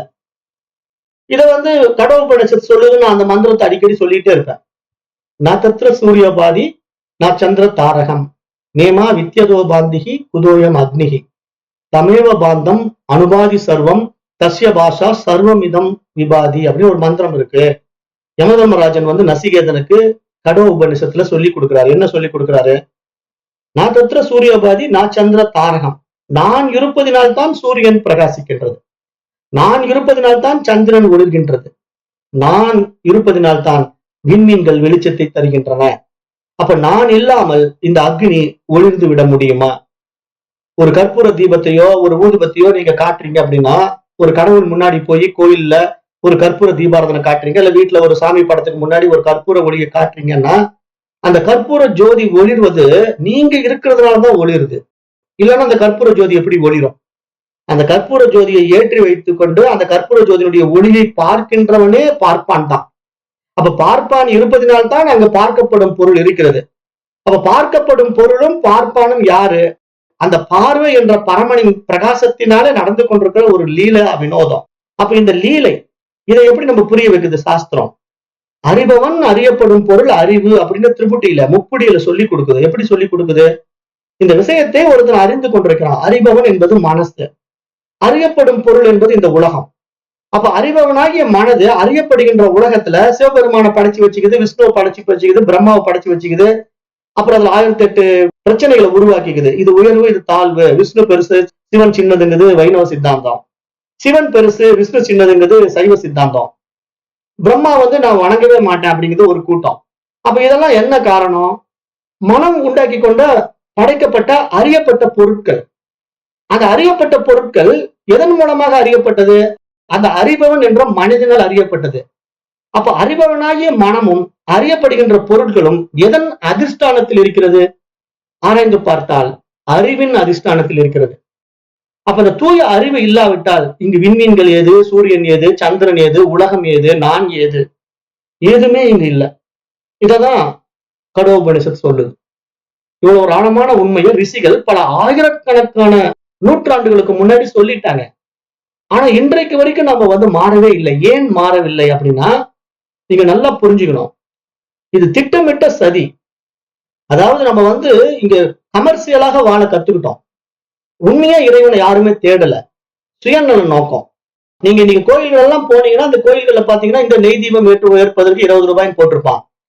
அந்த இதை வாங்கினீங்கன்னா அது 50 ரூபான்னு போட்டிருப்பான். ஒவ்வொன்றும் வியாபாரம். எந்த அளவுக்கு நீங்க கமர்சியலா உங்களை வச்சு சம்பாதிக்க முடியுமோ அப்படி ஒரு கூட்டம் உங்களை வச்சு சம்பாதிச்சுக்கிட்டு இருக்கு. கோயிலும் அப்படி ஆயிடுச்சு. கோயில்கள்லாம் பாத்தீங்கன்னா இன்றைக்கு இலவச தரிசனம் அப்படின்னா நீங்க சாமியை அவ்வளவு ஈஸியா பாத்திர முடியாது. அப்ப அதுக்கு சிறப்பு கட்டணம் அப்படின்னு போட்டு 500 ரூபாய், 1000 ரூபாய், 2000 ரூபாய், 10,000 ரூபாய் எல்லாம் போட்டு வச்சிருப்பாங்க. அப்புறம் காலையில நீங்க நிர்மால்ய தரிசனம் கடவுள் அப்படியே ட்ரெஸ்ஸே போடாம வித்தவுட்டா பாக்குறதுக்கு ஒரு 10,000 ரூபாய் கட்டினீங்கன்னா காலையில வித்தவுட் ட்ரெஸ்ல நீங்க சாமியை பார்க்கலாம். ஆனா வித் ட்ரெஸ்ல பாக்கணும்னா அதுக்கு ஒரு சார்ஜ். அப்ப இதெல்லாம் நம்மளை வச்சு சம்பாதிக்கிறதுக்காக உருவாக்கப்பட்ட விஷய சுகங்கள்ங்கிறது எப்ப புரியுமோ அப்பதான் நம்ம விழிச்சுக்குவோம். அப்ப விழிப்புணர்வு பத்த மாட்டேங்குது நமக்கு. நம்ம என்ன நினைக்கிறோம்? அந்த கல்லுல கடவுள் இருக்கிறதா பாக்குறோம். ஆனா நம்ம இடத்துல அந்த இறைவன் பிரகாசித்துக் கொண்டிருப்பதை நம்ம உணர தயாரா இல்லை. படைக்கப்பட்ட ஒவ்வொரு ஜீவர்களிடத்திலும் அந்த இறை சக்தி பிரகாசித்துக் கொண்டிருக்கிறது. அது தூய அறிவாக ஒளிந்து கொண்டிருக்கிறது. அதனுடைய ஒளி பிரகாசம் பட்டு பிரதிபிம்பிக்கின்ற உடல்களையும் மனதையும் பொறுத்து அது பிரதிபிம்பிக்கின்றது. அதனுடைய பிரதிபிம்பம் இந்த மிருகத்தினிடத்துல ஏன் குறைவாக இருக்கிறதுன்னா அதனுடைய மனசு வளரவே இல்லை. ஒரு மனிதனிடத்துல ஏன் இந்த புரிதல் வரவே இல்லைன்னா அவனுடைய மனம் மேம்படவே இல்லை. அப்ப இப்படிப்பட்ட மனித சமுதாயம் இந்த புற விஷயங்கள்ல போய் சிக்கி சின்ன பின்னம் ஆய்கொண்டிருக்கிறது. அஜ்ஞானத்தினாலே அலைந்து கொண்டிருக்கிறது, அல்லல் பட்டு கொண்டிருக்கிறது, தன்னை அடிமை வாழ்க்கை வாழ ஆசைப்பட்டு கொண்டிருக்கிறது. ஆனால் இதிலிருந்து விடுபட்டு நீயே அந்த தூய அறிவு, நீயே அந்த பரமன், நீயே அந்த பிரம்மம் என்று சொல்கின்ற மகா ரிஷிகளின் வார்த்தைகளை கேட்ப யாருமே தயாராக இல்லை. ஒருத்தர் கூட தயாரா இல்லை. அப்ப என்னன்னா இந்த உலக விசேஷ சுகங்கள்ல போய் சிக்கிக்கிட்டு ஏதேனும் ஒரு பிச்சை எடுத்து வாழ்கின்ற விருப்பம். அதாவது எதையும் ஒரு இறைவன்கிட்ட கேட்டுக்கிட்டே இருக்கணும். எனக்கு ஏதாவது கொடுத்துரு, எனக்கு அதை செஞ்சு வை, எனக்கு இதை செஞ்சு வை அப்படின்னு கடவுள்கிட்ட கெஞ்சிக்கிட்டே உட்காந்துருக்கணும். வெளி விஷயங்கள்ல ஒரு நாட்டத்தை காட்டிக்கிட்டே இருக்கணும். அப்படிதான் மனசு விரும்புது. ஆனா இதே மகான்கள் என்ன சொல்லி தராங்க? அந்த நிர்குண பிரம்மம், எல்லையற்ற அதனுடைய அறிவு ஒளி பிரகாசம் இந்த மனதில பட்டு பிரதிபிம்பிக்கின்ற பொழுது அது சத்குண வடிவாக வெளிப்பட்டு இந்த உலகமாக விரிகின்ற பொழுது இந்த ஒட்டுமொத்த பிரபஞ்சமும் உன்னிடத்திலேயே இருக்கிறது. இதில் உன்னால் என்ன வேண்டுமோ அத்தனையும் உருவாக்கி கொள்ள முடியும். அதற்கான அத்தனை அடிப்படை அம்சங்களையும் பொருந்தியவன் நீ. நீ எல்லையற்றவன், நீ பேரறிவாளன் அப்படின்னு நமக்கு சொல்லி கொடுக்குது. அது யாருக்கு கரெக்டா புரியுதோ அவன் என்ன பண்ணுவான்? இமிடியட்டா நானே அந்த சத்குண பிரம்மம், நான் உருவமற்ற நிலையில நிர்குண பிரம்மம், இப்ப நான் உருவத்துக்குள்ள வந்துட்டேன், இந்த உடலும் மனதையும் எடுத்து நான் இந்த உலகத்தை அனுபவமாக்குவதற்காக நான் வந்திருக்கிறேன். அப்ப நானே சிவம், அப்ப நானே இந்த உலகத்தை உண்டாக்கி அனுபவமாக்கி கொண்டிருக்கிறேன். இந்த ஆனந்த உலகம் என்னுடையது, இதில் படைக்கப்பட்டவர்கள் எல்லாம் என்னுடையவைகள் அப்படின்னு புரிஞ்சு போனா மறுவினாடி என்ன பண்ணுவான்? அந்த சிவமா தன்னை பாவிக்கின்றவன், அந்த விஷ்ணுவா தன்னை பாவிக்கின்றவன், அந்த பிரம்மாவாக தன்னை பாவிக்கின்றவன் 3 தொழில்களையும் நானே தான் புரிகின்றேன் என்று புரிந்து கொள்வான். இங்க படைப்பதையும் காப்பதையும் அழிப்பதையும் நானே செய்கின்றேன். ஆகவே எனக்கு விருப்பமானவற்றை படைத்து நான் வாழுகின்றேன் என்று இதே மனதை அவன் என்ன பண்ணுவான், அப்டேட் பண்ணி இவனுடைய விசேஷங்களை இவனுக்கு வேண்டுவது போல சாதகமாக மாற்றிக் கொள்வான். அப்படி வாழுகின்ற மகரிஷிகளும் ஞானிகளும் இந்த உலகத்துல ராஜ வாழ்க்கை வாழ்ந்து கொண்டிருக்கிறார்கள், வாழ்ந்து கொண்டிருந்தார்கள். ஆனா இது புரியாம வாழ்கின்ற சராசரி மனிதர்கள் இதுலயும் முழுமை அடைய மாட்டார்கள், அதுலயும் முழுமை அடைய மாட்டார்கள். நிர்குண பிரம்ம நிலைப்பாடுக்கும் போக மாட்டார்கள், சர்க்குண பிரம்மத்தையும் என்ன என்று புரிந்து கொள்ள மாட்டார்கள். அப்ப என்ன பண்ணுவாங்க, சர்க்குண பிரம்மத்தை வெளியே தேடிக்கிட்டே இருப்பாங்க.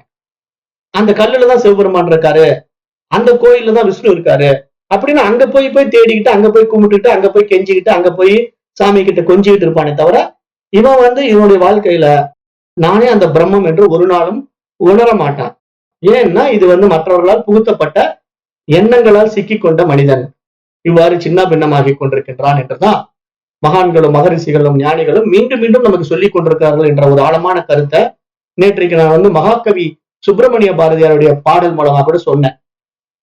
சுத்த அறிவே சிவவென்று கூறும் ஸ்ருதிகள் கேளீரோ, பல பித்த மதங்களிலே தடுமாறி பெருமை அழிவீரோ.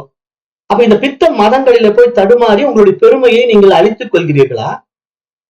சுத்த அறிவே சிவம் என்று கூறுகின்ற வேதங்களுடைய வார்த்தைகளை கேட்பீர்களா அப்படின்னு ஒரு கேள்வி எழுப்புறாரு மகாகவி சுப்பிரமணிய பாரதி. அப்ப அதை நாம இங்க நல்லா புரிஞ்சுக்கிட்டு நாம வாழுகின்ற வாழ்க்கை எதற்காக இந்த மனித உடல் கிடைத்திருக்கின்றது, எதற்காக இந்த மனசானது இந்த உடலுக்குள்ள பிரகாசிக்கிறது, அப்ப இந்த மனம் எதன் அடிப்படையில் பிரகாசிக்கின்றது என்று புரிந்து கொண்டு வாழுகின்ற வாழ்க்கையில தான் நம்முடைய ஆனந்தம் அடங்கி இருக்கிறது. இல்லாவிட்டால் நாம் இந்த உலகத்துல ஒரு நாளும் ஆனந்தத்தை அடையவே முடியாது. இந்த அற்ப உடலையும் மனதையும் நான் என்று கருதி கொண்டு வாழ்நாளை முடித்துவிட்டு மரணத்தை அடைவதை தவிர வேறு வழியே கிடையாது என்றுதான் இங்க ரிஷிகளும் ஞானிகளும் மகான்களும் சொல்லிக்கொண்டே இருக்கிறார். அப்ப இதற்கு என்ன தேவை அப்படின்னா, நம்ம இடத்துல அந்த பகுத்தறிவு விழித்துக் கொள்ள வேண்டும், விழிப்புணர்வு உண்டாக வேண்டும். அதைத்தான் இங்க மகரிஷிகள் எல்லாம் விழித்திருன்னு சொல்றாங்க. விழித்துக்கொள் அப்படின்னு சொல்லிக்கிட்டே இருக்காங்க. அப்போ இந்த மனிதனானவன் தன்னிடத்திலே கொடுக்கப்பட்ட இந்த கருவி கரணங்கள் இருக்கு இல்லையா, இந்த புலன்கள் இருக்கு, மனசு இருக்கு இல்லையா, இந்த விஷயங்கள் எல்லாம் எதற்காக கொடுக்கப்பட்டிருக்குன்னா இந்த உலகத்தை அனுபவமாக்குவதற்காக. ஏனென்றால் நிர்குண பிரம்மம் தன்னை சர்க்குண படிவமாக வெளிப்படுத்திக் கொள்ளும் போது அது உடல் எடுத்து வருது. அந்த உடல் மூலமா இந்த உலகத்தை மனதின் மூலமா உண்டாக்கி மகிழுது. அந்த மகிழ்ச்சியை இந்த உடலையும் மனதையும் கொண்டு அனுபவமாக்குது. அப்ப இந்த அனுபவம் எல்லாம் யாருக்கு உண்டாகுது? அந்த பிரக்ஞைக்கு உண்டாகிறது, அந்த அறிவுக்கு உண்டாகிறது. அது நேரடியாக உண்டாகிறதான்னா நேரடியாக உண்டாகாது. ஏன்னா அந்த அறிவுக்கு நேரடியாக எந்த அனுபவம் தேவையில்லை, அதுல பட்டு பிரதிபிம்பிக்கின்ற மனதுக்கு உண்டாகிறது. அப்ப இங்க மனதுதான் என்ன பண்ணுது, சர்க்குண நிலைப்பாட்டுல இருந்து கொண்டு இந்த உலகத்தை அனுபவமாக்கி ஆனந்தம் அடைகிறது. அப்ப இந்த சர்க்குண நிலைப்பாடு எதற்கு தேவைப்படுகிறதுனா, அந்த பிரம்மம் தன்னை அனுபவமாக்குவதற்காக வெளிப்படுத்தி கொண்ட நாம ரூபங்கள் தான் இந்த பிரபஞ்சம் அப்படின்னு நீங்க புரிஞ்சுக்கிட்டீங்கன்னா இந்த பிரபஞ்சத்துக்கு பேர் தான் ஈஸ்வரன் என்று பெயர். அப்ப இந்த ஈஸ்வரனை உண்டாக்கியவன் யார் என்றால் அவன் தான் பிரம்மம், பரமாத்மா, பரபிரம்மம் என்று பெயர். அப்ப அந்த பரபிரம்மம் என்பது தூய அறிவு, இங்கு ஈஸ்வரன் என்பது மனது. இப்ப புரிஞ்சுக்கணும். அதாவது அறிவுதான் பரமாத்மா, பரபிரம்மம். இங்க மனமாக வெளிப்பட்டிருக்கிறது என்ன? ஈஸ்வரன். அப்ப நானே ஈஸ்வரனாக இருந்து கொண்டு இங்க எல்லாமாக நானே இருந்து எல்லாவற்றையும் அனுபவித்துக் கொண்டிருக்கிறேன். ஒவ்வொரு உடல்களின் மூலமாக ஒவ்வொரு காரியங்களை செய்து கொண்டிருக்கின்றேன். இந்த ஒட்டுமொத்த பிரபஞ்ச உடலாக நானே இருக்கின்றேன். அப்ப நான் யார்? ஈஸ்வரன். அப்ப நான் ஈஸ்வரன் என்பவன் கூட ஒரு எல்லைக்குள்ள இல்ல, தனிப்பட்ட உடல்ல இல்ல. அதையும் நல்லா புரிஞ்சுக்கணும். ஏன்னா மனம்ங்கிறது நீங்க நினைச்சிட்டு இருக்கிற மாதிரி இண்டிவிஜுவலா இருக்கக்கூடிய ராமசாமி மனசு அல்லது குப்புசாமியுடைய மனசோ கிடையாது, அல்லது கமலாவுடைய மனதோ விமலாவுடைய மனதோ கிடையாது. இந்த ஒட்டுமொத்த பிரபஞ்ச மனம் அது காஸ்மிக் மைண்ட், காஸ்மிக் இன்டெலெக்ட்னு சொல்றோம் ஆங்கிலத்துல சொல்லும் போது. இந்த எல்லையற்ற பிரபஞ்ச மனசை நம்ம ஆங்கிலத்துல காஸ்மிக் இன்டெலெக்ட்னு சொல்றோம். தமிழ்ல சொன்னீங்கன்னா அது இந்த பிரபஞ்ச மனசு, இந்த பிரபஞ்ச அறிவுன்னு சொல்லலாம். அப்ப இந்த பிரபஞ்ச அறிவாகவே நீங்க தான் இருக்கிறீங்க. ஆனா நான் அந்த பிரபஞ்ச அறிவுன்னு தெரியாம தனிப்பட்ட இந்த உடலையும் மனதையும் நீங்க அபிமானித்து கொண்டு வாழுகின்ற வாழ்க்கையினால நீங்க என்ன பண்ணிட்டு இருக்கீங்க? கமலாவுடைய வாழ்க்கை இவ்வளவுதான், விமலாவுடைய வாழ்க்கை இவ்வளவுதான் சுருக்கி வச்சுக்கிறீங்க. ராமசாமி தன்னுடைய வாழ்க்கை இவ்வளவுதான், குப்புசாமி தன்னுடைய வாழ்க்கை இவ்வளவுதான் சுருக்கி வச்சுக்கிட்டு வாழ்ந்துட்டு இருக்கிற ஒரு அவல நிலையை தான் நம்ம கண்கூடாக பார்க்க முடிகிறது. அப்ப இதையெல்லாம் புரிந்து கொண்ட இந்த மனிதர்களிலேயே நிறைய பேர் என்ன பண்றாங்க, புத்திசாலிகளாக இதை வைத்து பணம் பண்றாங்க. அதையும் நம்ம பார்க்கிறோம். இந்த உலகத்துல இந்த வேதத்தினுடைய விசை சுகங்களை எல்லாம் எடுத்து ரகசியத்தை எல்லாம் வந்து என்ன பண்றான், ஒருத்தன் விழிச்சுக்கிறான். ஓ, இப்படி கூட சம்பாதிக்க முடியும், இவ்வளவு அருமையான விஷயத்தை இந்த முட்டாள் ஜனங்களுக்கு நம்ம இப்படி கொண்டு போய் கொடுத்துடலாம் அப்படின்ட்டு உடனே ஒரு புத்தகம் போடுறான், சீக்ரெட் அப்படின்னு ஒரு புத்தகம் ஆங்கிலத்துல எழுதுறான். அதை தமிழாக்கம் பண்ணி யூடியூப்ல பல பேர் பேசுறான். அதுல வந்து பிரபஞ்ச ஈர்ப்பு விதி, லா ஆஃப் அட்ராக்ஷன் அப்படின்னு ஒரு வார்த்தையை போட்டுறான். உடனே இந்த பிரபஞ்சத்தினுடைய ஈர்ப்பு விதியை வந்து நீங்க அப்படியே அதுல இழுத்துக்கலாம், உங்களுக்கு அந்த சக்தி இருக்கு அப்படின்னு சொல்லி ஒவ்வொருத்தரும் ஒவ்வொரு கதை விட்டுக்கிட்டே இருக்கிறான். அந்த கதையை கேட்டு கேட்டு கூட்டம் ஓடிக்கிட்டே இருக்கு. அவன் சொல்றதெல்லாம் ஃபாலோ பண்ணுது. ஆனா நம்முடைய வேத ரிஷிகள் சொல்றத ஃபாலோ பண்ண மாட்டேங்கிறான். வேத ரிஷிகள் என்ன சொல்றாங்க, நீயே அந்த ஈஸ்வரன் சொல்றாங்க. அப்ப நீயே அந்த ஈஸ்வரன் போது நீயே தனி உடல்ல உன்னை அபிமானித்துக் கொண்டு எனக்கு இது வேணும் அது வேணும்ட்டு வெளியே இன்னொரு ஈஸ்வரன் கிட்ட பிச்சை எடுத்துட்டு இருக்க. இன்னொரு ஈஸ்வரன் யாரு, விஷ்ணுவோ சிவனோ. அப்ப நீயா உருவகப்படுத்தி கொண்ட ஒரு உருவத்தின் இடத்துல போய் பிச்சை எடுத்துட்டு இருக்க, எனக்கு அது வேணும் இது வேணும்ட்டு. ஆனா இங்க சாஸ்திரம் என்ன சொல்லுது, நீயே ஈஸ்வரன் சொல்லுது. அப்ப எல்லாவற்றும் உனக்குள்ளேயே இருக்கு, ஆனா அதை வெளிப்படுத்த தெரியல. அப்ப நீ அஜ்ஞானத்தினால அது எங்கிருந்தோ கிடைக்கணும்னு சொல்லி எதிர்பார்த்துட்டு இருக்கிற இல்லையா. இதுதான் அறியாமை, உன்னுடைய குறுகிய மனசு, உன்னுடைய அஜ்ஞான அறிவு அப்படின்னு சொல்லி கொடுக்குது. இதை வந்து வேத சாஸ்திரம் என்ன சொல்லுது, அசுத்த மாயை சுத்த மாயை என்று பிரிச்சு சொல்லுது. இந்த மனசு வந்து 2 கேட்டகரியில ஒர்க் பண்ணிட்டு இருக்குப்பா. நீ வந்து உன்னை குறுக்கி வச்சுக்கிட்டு அஜ்ஞானத்தினால மற்றவர்களால் ஏற்றி வைக்கப்பட்ட விசேஷ சுகங்கள்ல சிக்கிக்கிட்டு புற விஷயங்கள்ல நாட்டம் காட்டிக்கிட்டு இறை வழிபாடு என்று கோயில் கோயிலா சுத்திக்கிட்டு அதுக்குண்டான பரிகாரங்களையும் மற்ற விசேஷ சுகங்கள்ல சிக்கிக்கிட்டு செஞ்சுக்கிட்டு இருக்கிற வரைக்கும் நீ எப்படி இருப்ப, குறுகிய வாழ்க்கை தான் வாழ்வ. உனக்கு ஒவ்வொன்றும் இறைவன்கிட்ட எதிர்பார்த்துக்கிட்டு உட்காந்துருப்ப. அப்ப எப்ப அது நடக்குமோ அப்பதான் நடக்கும். அது உன்னுடைய மனசுக்கு அந்த தூய்மை நிலையை அனுபவம் ஆகும் போதுதான் அது உங்களுக்கு அனுபவம் ஆகும். இல்லைன்னா இப்படியே ஓடிக்கிட்டு இருக்க வேண்டியதா, வேண்டிக்கிட்டே இருக்க வேண்டியதா, வாழ்க்கை பூரா அனுபவம் ஆகாது. அப்ப இங்க என்ன மகான்கள் சொல்ல வராங்கன்னா, நீ அந்த குறுகிய மனப்பான்மையிலிருந்து உன்னை ஒட்டுமொத்த பிரபஞ்ச மனமா பாரு, நீயே ஈஸ்வரன் என்று உனக்குள்ள உணர்ந்து கொள். ஏன்னா நீ சத்குண வழியை வந்துட்ட. இந்த உடலையும் மனசையும் எடுத்துக்கொண்டு உன் மூலமா தான் இந்த உலகம் விரியுது. நான் இருப்பதினால் இந்த பிரபஞ்சம் இருக்கிறது, நான் இருப்பதினால் சூரியன் ஒழுகின்றது, நான் இருப்பதினால் விண்மீன்கள் ஒழுகின்றன. அப்ப நான் இருப்பதினால் தான் இந்த கற்பூர ஜோதி கூட ஒளிர்கிறது. அப்ப நான் இல்லாமல் இங்கு எதுவுமே இல்லை. அப்ப எல்லாமாக நானே இருக்கின்றேன், என்னுடைய இருப்பினால் தான் இந்த உலகமே இருக்கிறது என்ற ஆழமான உண்மையை தான் கடோபனிஷத்தினுடைய அந்த பாடல் சொல்லுகிறது என்று நம்ம பார்த்தோம். அப்ப இதை நல்லா நீங்க உள்வாங்கிக்கணும். ஏன்னா வந்து மீண்டும் மீண்டும் நான் பல முறை சொல்லிட்டேன், இதனுடன் அறிவு பரிமாணத்துடைய உயர் பரிமாண அறிவு நிலை. இதை வந்து திருமூலர் என்ன சொன்னாரு, 10ஆம் வாசல். 10ஆம் வாசல்ங்கிறது என்ன, தலையில பீனியல் கிளாண்ட் இருக்கு, பீனியல் கிளாண்டுங்கிற சுரப்பிகள் நம்ம தலையில கொடுக்கப்பட்டிருக்கு. அதுல வந்து அந்த பிரம்மரந்திரம்ங்கிற இடத்துல இறைவன் குடிக்கொண்டிருக்கிறான் அப்படின்னு நம்ம சொல்றதெல்லாம் எந்த அடிப்படையில் சொல்றோம்னா, இந்த உபாதியில பிரகாசிக்கிற இடம், அந்த இடத்துல பட்டு பிரதிபிம்பிக்கிற ஒரு மையம். அப்ப அந்த மையம் வந்து நம்முடைய உடம்புல அறிவா மூளையில ஒரு பீனியல் கிளாண்டா இருந்து கொண்டிருக்கு. அதுல வந்து இந்த அறிவு பட்டு பிரகாசிக்கும் போது நமக்கு மனசானது வேலை செய்ய ஆரம்பிக்குது. அப்போ எண்ணங்களுடைய எழுச்சி எல்லாம் எப்படி இருக்குங்கிறத மனசு ஆராய்ந்து பார்த்து விசாரணை செய்து பார்த்தா, அந்த விவேகத்தினால நம்ம கிட்ட இருக்கிற கெட்ட விஷயங்களை பூரா முதல்ல நீக்கணும்னா முதல்ல என்ன செய்யணும், இந்த மாதிரி தவறாக ஏற்றி வைக்கப்பட்ட சமயங்களும் விசேஷ சுகங்களும் நம்ம விடுவிச்சுக்கணும். நம்ம வந்து எந்த ஒரு சாமியார்கிட்டையும் போய் மாட்டக்கூடாது, எந்த ஒரு கோயில்களையும் போய் வேண்டக்கூடாது, எந்த ஒரு வழிபாடும் தேவையில்லை. ஏன்னா வழிபடும் பொருளாக நானே இருக்கிறேன், எனக்கு வேறாக இன்னொன்று இல்லை. அதாவது வழிபடுபவன், வழிபடப்படுபவைகள், வழிபாடு அப்படிங்கிற 3 கிடையவே கிடையாது. அறிபவன், அறியப்படும் பொருள், அறிவு என்ற 3 கிடையவே கிடையாது. இங்க அறிவு மட்டும்தான் இருக்கு, இங்க வழிபாடு மட்டும்தான் இருக்கு. அந்த வழிபாடு நானே, என்னையே நான் வழிபாடு பண்ணி கொண்டிருக்கிறேன். அதுதான் திருமந்திரம் சொல்லுது. தன்னை அறியாமல் தானே கெடுகின்ற ஒரு பாட்டு இருக்கு இல்லைங்களா, அவளை வந்து கடைசியில் தன்னை அர்ஜிக்க தான் இருந்தானேன்னு ஒரு திருமந்திர பாடல் முடியும். தன்னை அர்ஜிக்க, தன்னையே தானே அர்ஜித்துக் கொள்ளணும். தனக்கு வேற இன்னொரு இறைவன் இருந்தா தானே அங்க போய் அர்ச்சனை பண்றதுக்கு. அப்ப அப்படி ஒண்ணு இல்லை அப்படிங்கறது திருமந்திர பாடல் தெளிவுபடுத்துது. அப்ப இதை நல்லா புரிஞ்சுக்கும் போது அதே திருமூலர் வந்து இன்னொரு பாடல் அழகா சொல்றாரு. அந்த பாடலும் நீங்க இங்க அவசியம் தெரிஞ்சுக்கணும். அது என்ன அப்படின்னா, எல்லாம் அறியும் அறிவுதனை விட்டு எல்லாம் அறிந்தும் லாபம் இங்கில்லே, எல்லாம் அறிந்த அறிவினை நான் எண்ணில் எல்லாம் அறிந்த இறை எனலாமே. இது வந்து திருமூலருடைய திருமந்திரம். இந்த பாடலை நல்லா ஆழ்ந்து கவனிங்க. பாருங்க, இந்த பாடல் என்ன சொல்லுது அப்படின்னா, எல்லாம் அறியும் அறிவுதனை விட்டு. அப்ப இங்க எல்லாவற்றையும் அறிகின்ற அறிவு ஒண்ணு இருக்குப்பா. அதுதான் இங்க பரமாத்மா, பரபிரம்மம்.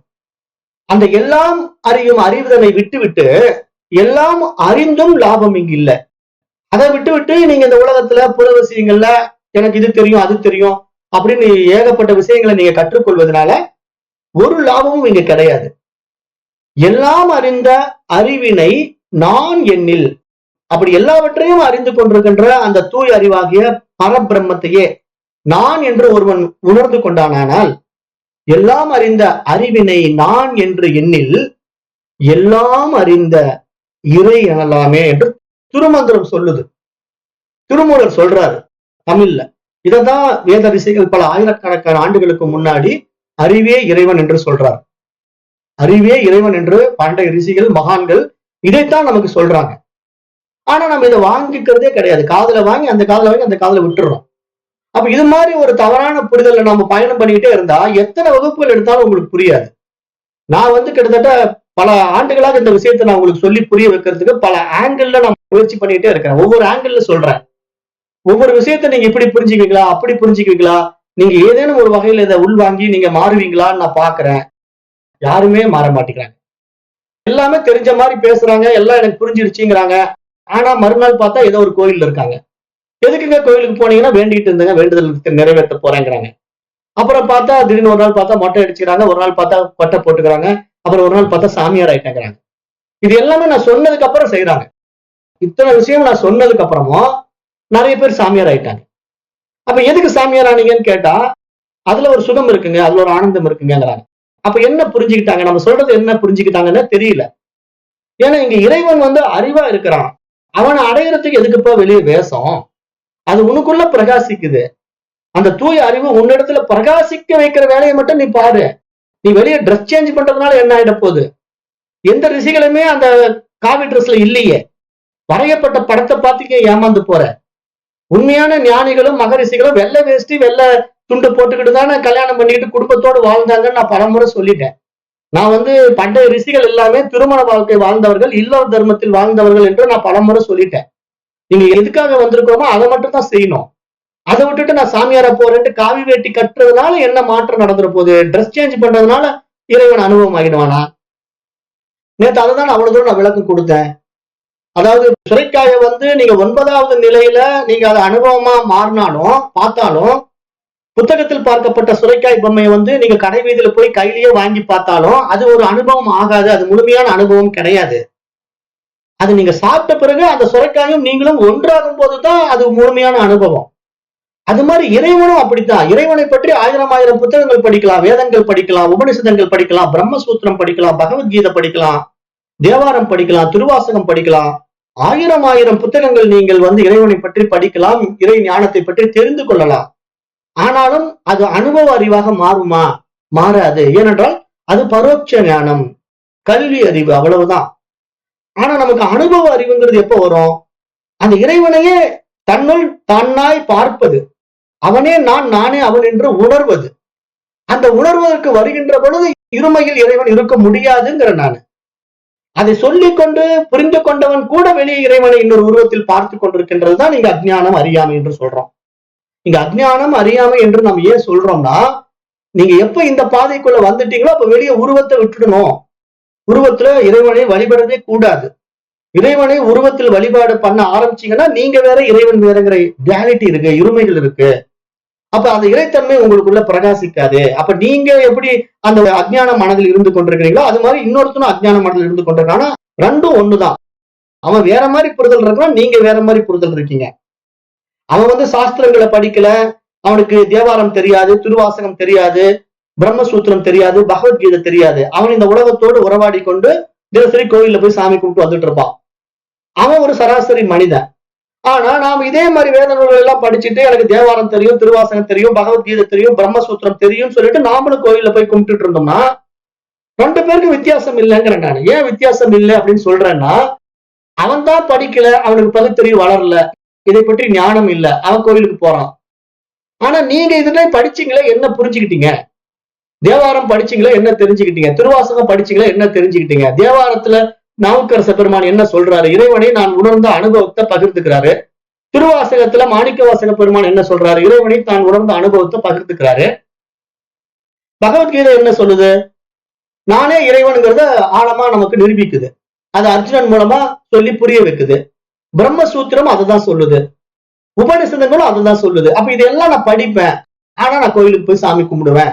எனக்கு வேற இறைவனை நான் அபிமானிப்பேன். அது எனக்கு சிவபெருமான் தான் பிடிக்கும் அப்படின்னு சொல்லி சிவபெருமானையே திருப்பி திருப்பி நீங்க உபாசனை பண்ணிக்கிட்டு உபாசனை தேவதையாக வச்சுக்கிட்டு இருந்தீங்கன்னா இந்த பாடத்திட்டத்துக்கு வந்து உங்களுக்கு புரியலன்னு தான் நான் சொல்லுவேன். ஏன்னா புரியாததுனாலதான் மீண்டும் அந்த தவறை செய்கின்றீர்கள். ஆகவே மீண்டும் மீண்டும் அந்த பாதையில் சறுக்குகிறீர்கள்.